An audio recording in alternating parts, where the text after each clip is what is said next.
इस वीडियो को आप ध्यान से देखिएगा, सोचिएगा तार्किक दृष्टि से और फिर आप विचार कीजिएगा।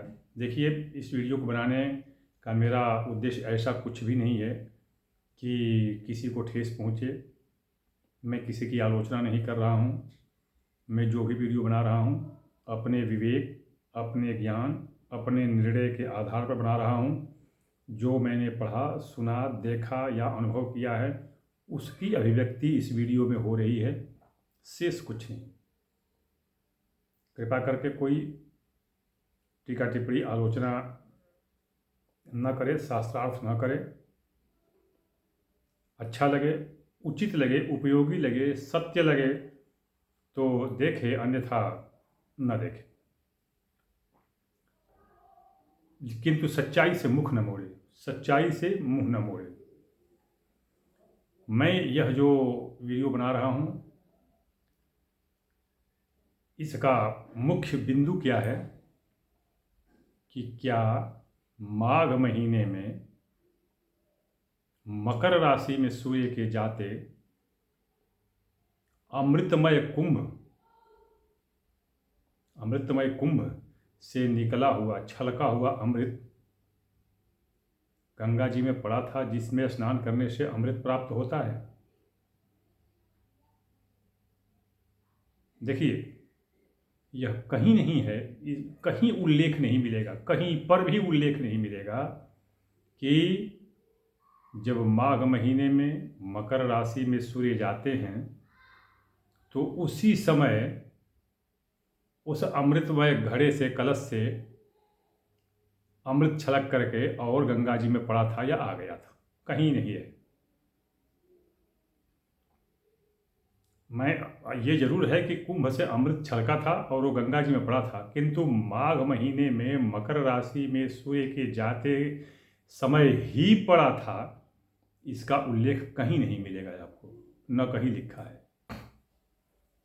किंतु ऐसा हुआ क्यों, इसका विवरण मैं आपको आगे बताऊंगा। इसमें मैं आपको यह भी बताऊंगा कि इसका परिणाम कैसे प्राप्त होता है, किन किन लोगों को इसका फल प्राप्त होता है, कैसे मिलता है। किंतु इसको पूरा देखेंगे तब, बीच में देखेंगे तो पीछे वाला पता नहीं चल पाएगा। देखिए, भगवान सूर्य की दो पत्नियां थी, यह सबको पता है। एक थी संज्ञा जो उनकी विवाहिता पत्नी थी, और एक थी छाया जो केवल भास, मतलब जिसका जिसका केवल भास आभास होता था। उनकी ही प्रतिमूर्ति थी, संज्ञा की प्रतिमूर्ति थी, वो एक छाया की तरह थी और इसीलिए उनका नाम छाया पड़ा था। क्योंकि वो आभासी प्रतिबिंब था ही, वो मूर्ति थी छाया की। तो उससे जो पुत्र पैदा हुआ वह शनिश्चर हुआ, वही शनिदेव हैं। और संज्ञा से जो जुड़वा पुत्र उत्पन्न हुए, जुड़वा, वो हुए यमी और यम। तो यमी हुई यमुना, यमुना और यमराज। इस तरह इनकी दो पत्नियां थीं। अभी देखिए, अब मैं आगे आपको बता रहा हूं। यह एक विवादित तथ्य है कि, और ये क्षेपक में ही मिलता है कि जब जमुना, बहुत सारे कारण थे जब जाकर उनको गंगा जी में मिलना पड़ा, क्योंकि वो भगवान सूर्य की पुत्री थी और बहुत सारे उसके पीछे कारण थे। क्योंकि यमुना बहुत ही एक श्रेष्ठ और सब कुछ देने वाली नदी थी, है भी, किंतु इसके लिए उनको बहुत पाप ढोना पड़ता था। उस पाप को धोने के लिए उनको गंगा जी में मिलना पड़ा। इसके पीछे कहावत आती है कि गंगा जी ने उनको अपने में मिलाने से अस्वीकार कर दिया, क्योंकि उनका पानी काला नीला हो गया था। एक और कारण कहा जाता है क्योंकि उसमें कालिया नाग आ गया था, और उसके विष से, तो कालिया नाग तो खैर आ गया था बहुत बाद में, ये तो उस समय पहले था नहीं। खैर जो भी हो, किंवदंतियों के आधार पर यह है कि यमुना जी को गंगा जी ने अपने में मिलाने से अस्वीकार कर दिया था। भगवान सूर्य इससे रुष्ट हो गए और वो नदियों को सोखना शुरू कर दिए। उसी समय सरस्वती नदी सूख गई थी। गंगा जी पर जब यह बात पड़ी तो तब सब तीनों लोकों में हाहाकार मचा, क्योंकि गंगा त्रिपथगामिनी है, आकाश पाताल मृत्यु तीनों में जाती है। तो अब तीनों लोकों में हाहाकार मचा। तब जा कर के देवताओं ने गंगा जी से कहा कि हे गंगा, जमुना तुम में मिलेगी, शुद्ध होकर के मिलेगी। कैसे? तो सर्वप्रथम उसमें अक्षय वट के पत्ते स्पर्श करके उसके सारे प्रदूषण को सोख लेंगे, समाप्त कर देंगे, और फिर उसके बाद जाकर के आप में मिलेगी। तो गंगा जी ने स्वीकार कर लिया।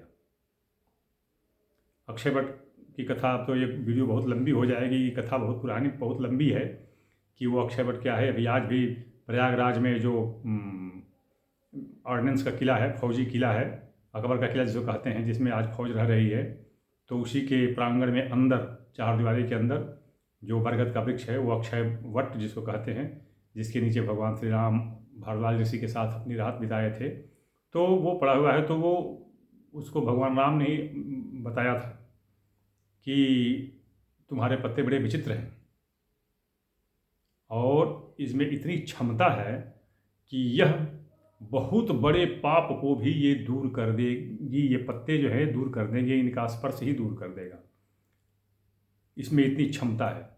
और यही कारण था कि वो, इस बात को सब लोग जानते थे, देवता लोग, तो वही इसीलिए देवताओं ने कहा कि भाई वो वट वृक्ष के पत्ते पहले जमुना को स्पर्श करके उसके जल को शुद्ध करेंगे और फिर हे गंगा तुम अपने में मिला लेना। गंगा जी ने इसको स्वीकार कर लिया। तो जो भी हो, कथा बढ़ाना नहीं है, फिर कभी अवसर मिला तो इसकी वीडियो बना करके आपके सम्मुख में प्रस्तुत होऊंगा। तो यमुना जी जो हैं वो गंगा जी में मिली, और वहीं पर गंगा जी की सवारी का है घड़ियाल, मगर उनका वाहन है। वो संजोग उनको वाहन कैसे ये मिला था? तो पहले इनका वाहन ये जमुना के पास ये वाहन था। मगर जो है घड़ियाल, वो वाहन यमुना के पास था। यह घड़ियाल यमुना के संरक्षण में आ गया था, किस लिए? क्योंकि उसके पानी के जहरीले पानी के प्रभाव के कारण वो उनकी शरण में आ गया था, इसीलिए उन्होंने उसको स्वीकार कर लिया था कि तुम मेरे वाहन बन के रहो। तो यमुना जी का वाहन था। बाद में किसी समझौते के अनुसार या किसी भी तरह से यमुना ने उनको गंगा को दे दिया और गंगा जी उस पर सवार हो गई। कथा है इसके पीछे, जो भी हो, मैं अपनी मुख्य बात की तरफ आपको ज़्यादातर आकर्षित करता रहूँगा। तो इस तरह से इनको जो है ना ये घड़ियाल मिला। अभी देखिए, जैसा कि आप जानते हैं, सूर्य सिंह राशि का स्वामी है, किंतु उसके घर दो हैं। ध्यान दीजिएगा, सिंह राशि का स्वामी है लेकिन उसके घर दो हैं, ससुराल पक्ष जिसको कह सकते हैं, दो हैं। एक तो छाया का घर और एक संज्ञा का घर। संज्ञा के घर जब अभी मगर घड़ियाल जो है अभी गंगा जी को नहीं मिला था, तो उसके पहले वो घड़ियाल के ही वाहन पर वो संज्ञा अपनी पुत्री यमुना के साथ रहती थी। तो इस तरह से ये मगर जो है ये मिला था किसको? संज्ञा को या यम को। ये इनका घर हो गया था। एक दुश्मनी, वैर, विवाद, झगड़ा, तकरार जो भी हो, उसके कारण से शनिदेव और सूर्य की पटती नहीं थी। मालूम है आपको, शनि सूर्य की आपस में मित्रता नहीं है। शनि सूर्य से शत्रुवत व्यवहार करता है, रखता है, शत्रु है। अभी क्या हुआ? अब आइए मूल विषय पर आइए। अभी क्या हुआ कि जब समुद्र मंथन हुआ और जब अमृत कलश निकला उसमें से, तो सबको ये कथा ज्ञात है कि भगवान विष्णु मोहिनी का रूप धारण करके और देवताओं को अमृत और दैत्यों को विष बांटना शुरू कर दिए थे। लेकिन उसके पहले हुआ क्या था कि अमृत कलश के निकलते ही भगवान सूर्य ने उनको आदेश दिया, उनको ये किया कि भैया इसको लेकर के जल्दी स्वर्ग में भाग जाओ। और छीना झपटी शुरू हो गई, दैत्य दानव में युद्ध शुरू हो गया। लड़ाई बढ़ती गई, विवाद बढ़ता गया, धीरे धीरे धीरे धीरे इतना विवाद बढ़ गया, इधर सूर्य अस्त होने को आ गया। रात में निशाचरों की शक्ति बढ़ जाती है, दैत्यों की शक्ति बढ़ जाती है। भगवान सूर्य ने इशारा किया कि सूर्य जाकर मेरे घर रख के आ जाओ। तो उनका घर वही संज्ञा के घर जमी जम के संरक्षण में रख के आ गए। वही जो मगर था, मगर उसी के पास उसके संरक्षण में छिपा के आ गए। यह बात पता चली शनि को। शनि ने जो है वो इशारा कर दिया दैत्यों को, सूर्य से शत्रुता थी कि अमृत तो यहाँ पर छिपा के रखा है, जब दिन होगा तब ये लेकर जाएंगे बैकुंठ में। तो अब ये क्या किए, इन लोगों ने क्या कहा दैत्यों ने कि तुम भी हमारा सहयोग दो, तुम इनसे छीन लो। तो यह जो है शनिदेव, भाई गरुड़ तो ठहरे उनके माने सेवक ही ठहरे या उनसे कम ही श्रेष्ठता वाले ठहरे, ये सूर्य के पुत्र थे। तो ये शनिदेव जो है हठात बलपूर्वक वह कुंभ छीन करके ले करके और अपने घर चले गए। गरुड़ जी पहुंचे भगवान विष्णु के पास। भगवान विष्णु ने कहा कि ये तो बहुत उपद्रव हो गया। तो फिर उन्होंने क्या किया, गरुड़ जी ने क्या किया कि शनिदेव वो अपना जो छाया जो उनकी पत्नी थी भगवान सूर्यदेव तत्काल जो है वो अस्त हो गए, तत्काल अस्त हो गए। अस्त होते ही छाया लुप्त हो गई, और जब छाया लुप्त हो गई तो शनिदेव का आधी शक्ति जो है विलुप्त हो गई। और गरुड़ जी जो थे वहाँ पर एक खाली घड़ा रख दिए, कलश, और वो कलश लेकर के चले गए बैकुंठ। तो इसी छीना झपटी में वहाँ से अमृत गिरा था। ये अमृत कब गिरा था छलक करके? कब गिरा था? जब शनिदेव इसको लेकर के अपने घर गए थे, इस कुंभ को लेकर अपने घर गए थे, और जब वहाँ से जब ये शुरू हुआ ले जाने का, तब वहाँ से छलका था। अब देखिए, इसीलिए यम और संज्ञा को मकर राशि मिली, जो सूर्य का प्रथम घर कहा जाता है या शनि का प्रथम घर कहा जाता है, क्योंकि शनि का ही प्रथम घर कहा जाएगा। और जो छाया थी उसको कुंभ मिला, खाली कुंभ, घड़ा, खाली घड़ा, क्योंकि अमृत वाला घड़ा तो लेकर गरुड़ चले गए थे, खाली घड़ा। तो इनकी राशि हुई कुंभ, और उसी समय में ये खाली कुंभ हो गया था, और ये कुंभ जो है इसे छलका था। तो ये अमृत कब छलका था? मकर राशि में जाते समय कुंभ से अमृत नहीं छलका था, बल्कि कुंभ राशि में जब सूर्य पहुंचे थे तब छलका था। और इसीलिए ये उनकी राशि कुंभ कही गई। और इसी पर जो है ये कुंभ स्नान बना, कि कुंभ स्नान करने से लोगों को अमृत पान हो जाता है गंगा जी के जल के साथ। अब देखिए, बताता हूँ मैं आपको। अभी कुंभ में सूर्य गया, कोई भी आदमी अपने घर जाता है, दिन भर काम करके थक करके तो अपने घर में आराम करता है। और भगवान सूर्य जब मकर और कुंभ की तरफ जाते हैं तो आप देखते हैं कुहरा, धुंध चारों तरफ छाता है, ठंड बढ़ जाती है, लोग अपने अपने घर में घुस जाते हैं, चारों तरफ जो है मतलब प्रकाश नहीं मिलता है, क्योंकि सूर्य भगवान चले जाते हैं आराम करने के लिए या विश्राम करने के लिए, जैसे भी हो अपने घरों में चले जाते हैं। तो इस तरह मकर और कुंभ में घूमते रहते हैं। अब देखिए अब क्या होता है कि सूर्य गए कुंभ राशि में, अब कुंभ राशि में जब सूर्य जाते हैं तो आप देख लीजिए, कुंभ मीन मेष, तीसरी राशि मेष की, माने तीसरी राशि मेष पड़ती है। और ये कुंभ, मकर और धनु, पीछे की तीसरी राशि धनु पड़ती है। पीछे की तीसरी राशि धनु पड़ती है। ध्यान दीजिएगा, ये शास्त्रोक्त कथन है, ऋषि कथन है। क्या? तुला कोदंड मीनस्थो लग्नस्थो वा शनैश्चरः करोति ग्रामाधिपो नृप तत्तुल्यम नर जायते। कि यदि तुला में और धनु में या मीन में, अब मीन में क्यों भाई? देख लीजिए, सूर्य जो होता है, एक होता है उच्च, एक होता है उच्चाभिलाषी। मीन में सूर्य उच्चाभिलाषी होता है। मीन में सूर्य उच्चाभिलाषी होता है, ये गणना है। चलिए, ये ज्योतिष में नहीं फंसाना चाहता मैं आपको, मैं आगे चलता हूँ। तो पीछे तीसरी राशि पड़ जाती है कौन सी? धनु। और अगली तीसरी राशि पड़ जाती है कौन? मेष।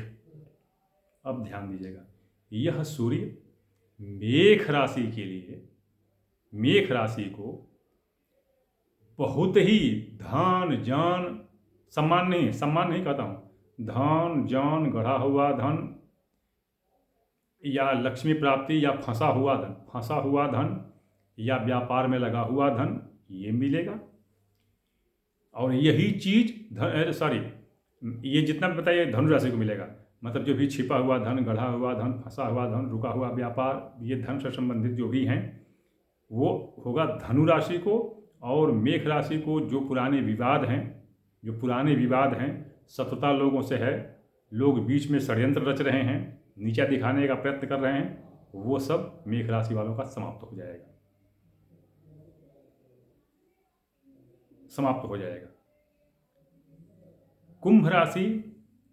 कुंभ राशि इसलिए मैं कह रहा हूं क्योंकि इसी कुंभ में अमृत स्नान करना चाहिए।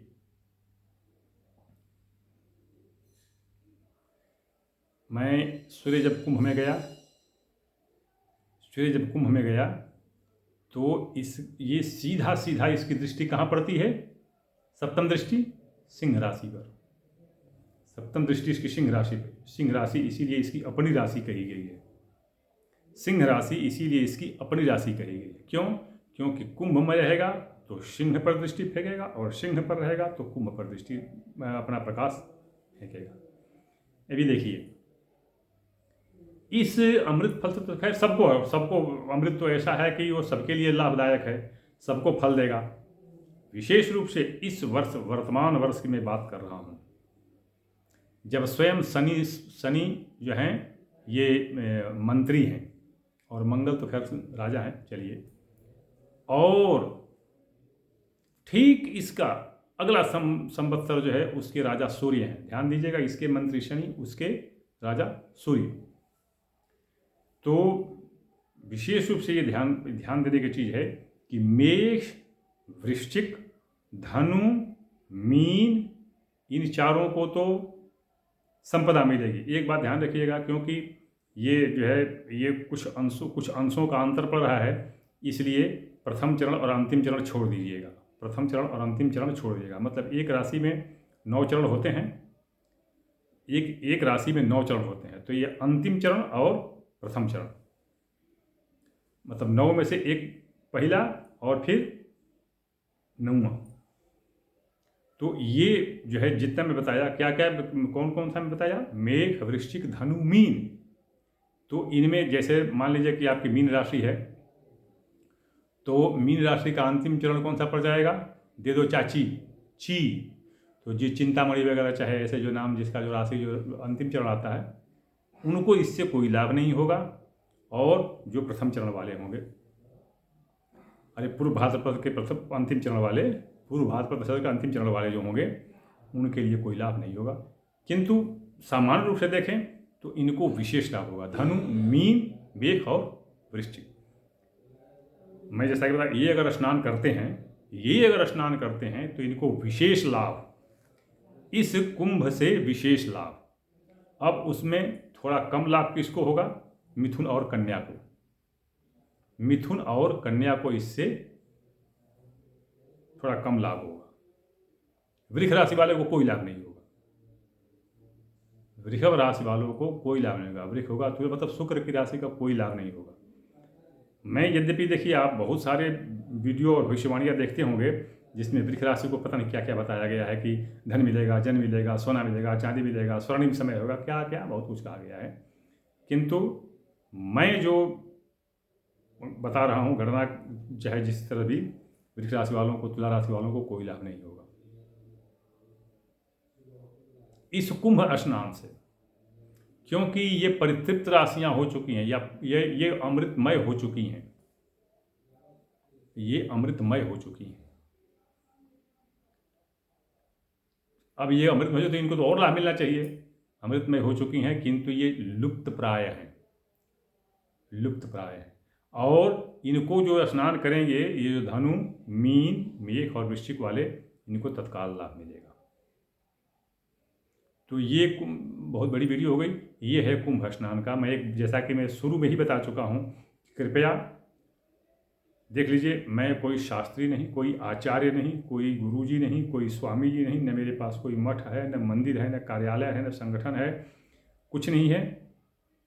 इसलिए मेरे साथ कोई तर्क वितर्क न करे, वो तर्क वितर्क न करे, शास्त्रार्थ न करे। शास्त्रार्थ करना हो तो किसी अच्छे शास्त्री से करे।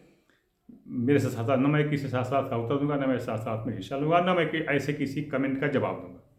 मैं जो अपना हर वीडियो में अपना व्हाट्सएप नंबर देता हूँ 9889649352, उस पर आप अपनी समस्या लिखें, तर्क वितर्क न लिखें।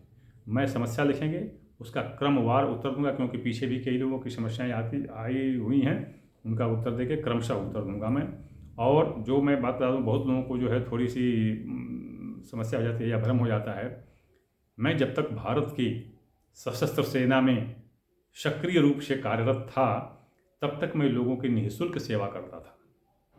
किंतु वर्तमान में मैं शुल्क लेकर ही सेवा करता हूं, और जहां तक मुझे देखने में आया है कि शेष पंडित जी लोगों से मेरा शुल्क बहुत ज़्यादा है, बहुत ज़्यादा है, ज़्यादा नहीं बहुत ज़्यादा है। इसलिए जो समर्थ हों, सक्षम हों, इच्छुक हों, जिनको आवश्यकता हो, वही संपर्क करें, अन्यथा संपर्क न करें। वीडियो बहुत लंबी हो गई, 4 GB से ऊपर जा रही है। मैं वीडियो को यहीं पर समाप्त करता हूँ। अगले वीडियो में अगले किसी भी विषय के साथ, प्रसंग के साथ मैं प्रस्तुत होऊंगा।